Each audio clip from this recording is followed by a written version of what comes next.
महाराष्ट्र में विधानसभा चुनाव के लिए लगातार वोटिंग जारी है। कड़ी सुरक्षा के बीच 288 सीटों के लिए मतदान किया जा रहा है।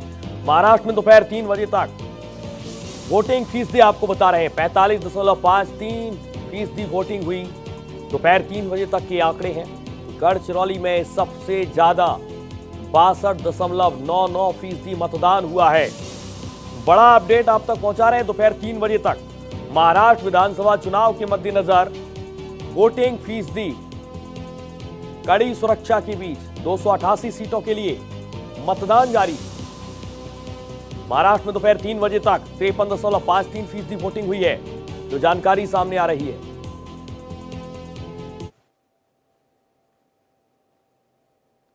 तो ये बड़ा अपडेट आप तक पहुंचा रहे हैं और सीधे चलेंगे अपने संवाददाता अभिषेक पांडे का रुख करेंगे। मुंबई से हमारे साथ लाइव जुड़ चुके हैं। अभिषेक, जानकारी दीजिए, पहले ये बताइएगा सबसे ज्यादा कौन सी वो सीट है जहां पर वोटिंग सबसे ज्यादा हुई, और महाराष्ट्र में जो आंकड़े अब तक सामने आ रहे हैं करीब 53% का ये आंकड़ा है, क्या ये आंकड़ा बहुत बेहतर वोटिंग की ओर इशारा करता है या अभी इंतजार करना होगा?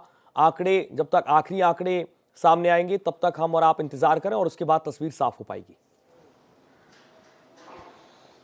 देखिए, बिल्कुल जितना भी अभी तक वोटिंग हुआ है उसमें एक चीज तो साफ है इस पूरे ट्रेंड में कि वोटिंग प्रतिशत शहरी इलाके में थोड़ा कमजोर रहा है जी। मुंबई में खास करके इस बात का जिक्र करूंगा कि मुंबई में जिस हिसाब से वोटिंग होनी चाहिए थी वैसी वोटिंग नहीं दिखाई पड़ी। और कोलाबा जो विधानसभा है मुंबई में, जो कि पूरे महाराष्ट्र में सबसे कम वोटिंग हुई है, करीब 35% के आसपास मतदान वहां हुआ है, जो बहुत कम वोटिंग के तौर पर ये माना जाता है। 3 बजे तक उम्मीद कर रहे हैं कि 3 घंटे और चुनावी समर शुरू रहेगा, तो ऐसे में जो 2-3 घंटे बचे हैं शेष के, उसमें कुछ प्रदर्शन आगे हो सकता है। लेकिन गढ़चिरौली जो कि नक्सलाइट बेल्ट है, जो कि एकदम दुर्गम पहाड़ी क्षेत्र है, दूर दराज क्षेत्र है, गांव भी बहुत लंबे लंबे हैं, बावजूद उसके जिस तरीके से गढ़चिरौली में वो 62% से ज्यादा का मतदान हुआ है, वो ये बताता है कि शहरी इलाके के बजाय ग्रामीण इलाके और दुर्गम इलाके के लोग वोटिंग को लेकर ज्यादा जागरूक दिखाई पड़ रहे हैं। हालांकि मलबार हिल में थोड़ी चिंता, पिछली बार थोड़ा सा चिंताजनक था कि वहां पर वोटिंग परसेंटेज कम था लोकसभा में, लेकिन इस बार थोड़ी ज्यादा दिखी है। मुंबई शहर की बात करें तो 39.34% मतदान हुआ है, जबकि मुंबई उपनगर की बात करें तो 40.86% मतदान हुआ है। ये इसलिए मैं बता रहा हूं कि मुंबई में 2 जिले हैं और दोनों जिलों में अमूमन स्थिति बेहद खराब है वोटिंग को लेकर के, क्योंकि मुंबई से 36 सीटें आती है और 36 सीटें काफी कुछ मददगार साबित होती है किसी भी सरकार के लिए। ऐसे में यहाँ पर कम मतदान होना एक चिंता का सबक तो है, लेकिन लोग अब धीरे धीरे शाम ढल रही है जब, तो लोग फिर अपने घरों से बाहर निकल रहे हैं वोटिंग देने के लिए। उम्मीद की जा सकती है कि शाम को 6 बजे तक मतदान होगा। हालांकि इस दौरान अगर देखें तो मुकेश अंबानी ने अभी कुछ देर पहले मतदान किया है। मुकेश अंबानी देश के और विश्व के बड़े उद्योगपतियों में से एक आते हैं, परिवार सहित हर बार वोटिंग करने के लिए आते हैं। मुकेश अंबानी ने वोट किया है। इसके अलावा जो इलेक्शन कमीशन इंडिया के जो ब्रांड एम्बेसडर है वोटिंग के, सचिन तेंदुलकर, उन्होंने भी मतदान किया है। पॉलिटिकल पार्टियों के लोगों ने मतदान किया है। तमाम सारे नेताओं और सेलिब्रिटीज ने मतदान किया है। सबने लोगों से अपील की है कि कृपया आज के दिन अपना समय निकालें, 5 मिनट लाइन में रहना पड़े तो रहे, लेकिन वोटिंग और मतदान करें। अब देखना है कि उसका असर क्या होता है। हालांकि हर पोलिंग बूथ पर इस बार सुविधा काफी की गई है। पिछली बार ये कहा जा रहा था कि मोबाइल नहीं ले जाने की वजह से लोग अपना मोबाइल घर पे नहीं रखना चाहते, इसलिए वोटिंग देने नहीं जा रहे थे।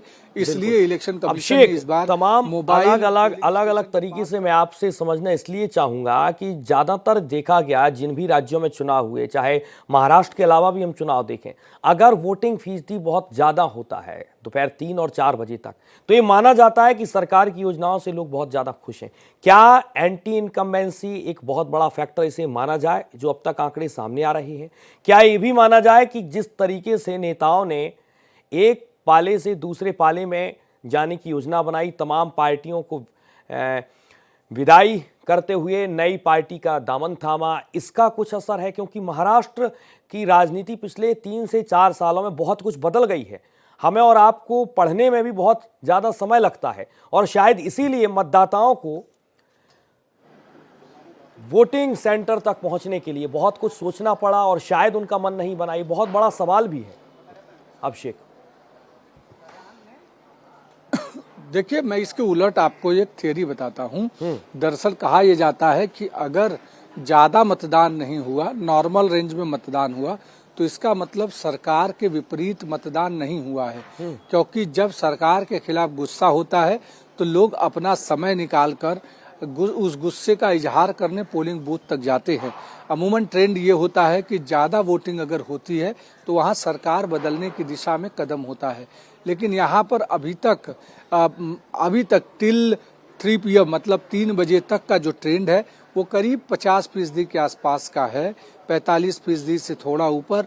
तो ऐसे में उम्मीद की जा रही है कि मतदाताओं का जो रुझान है वो नॉर्मली है, उससे बहुत ज्यादा फर्क नहीं पड़ा है इस सरकार के कारण। यानी लाडली बहना का जो प्रभाव है वो थोड़ा बहुत दिख रहा है वोटिंग ट्रेंड्स में। अब 5-6 बजे तक है, तो 6 बजे तक अगर इसमें ज्यादा तेजी आती है, देखिए ये विधानसभा ऐसी विधानसभा थी महाराष्ट्र में जहां पार्टियां टूटी थी। टूटने के बाद हर विधायक को ये लग रहा था कि उसकी विधानसभा में उसके खिलाफ माहौल बनेगा, इसीलिए वो विधायक हमेशा 2.5 साल तक अपनी विधानसभा क्षेत्र में रहा, पॉजिटिव या निगेटिव तरीके से अपने यहाँ काम करता रहा।